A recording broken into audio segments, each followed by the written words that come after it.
support coordinator, it can be increasingly hard to stay on top of a growing caseload and to make sure that everyone on your caseload is getting the right amount of support, you're checking in with them regularly, and that it's not going months and months in between catching up with your participants. So this is something that I experienced in my business, especially as caseload started to grow.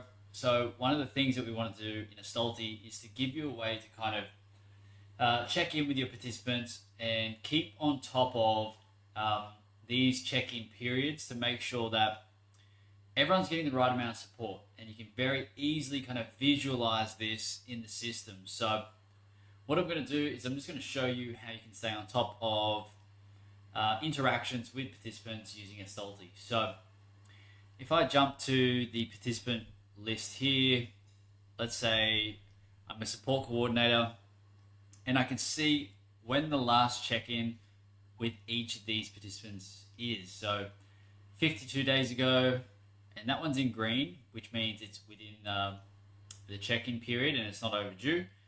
This one with the little alert here means I'm 47 days overdue as well. So how this works is on each person's profile, you can see the check-in period here, and you could update this.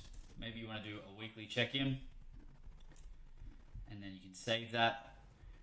And how it works is for each interaction, let's say that we're doing a case note, and if I jump to the task board, and let's say I'm doing a note for Tessie, and we just had a phone call.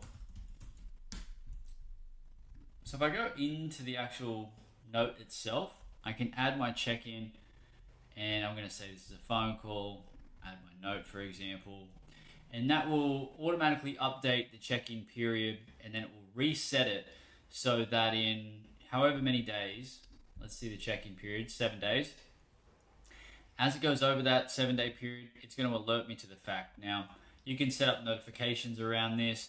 You can run reports. If you are a manager of a support coordination team, you can actually run reports to see who's overdue for what caseload, and you can follow up around that. So it's a common thing that I see is people setting KPIs around this as well to make sure that participant satisfaction is high.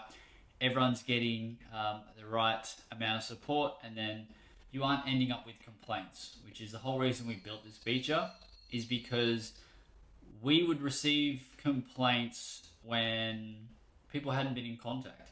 And sure, we can blame it on the coordinator, but also, now we have tools in place to make sure that doesn't happen as well. So it can be hard, it can be difficult. And this is just one of the ways we're using Astalty to make support coordination easier.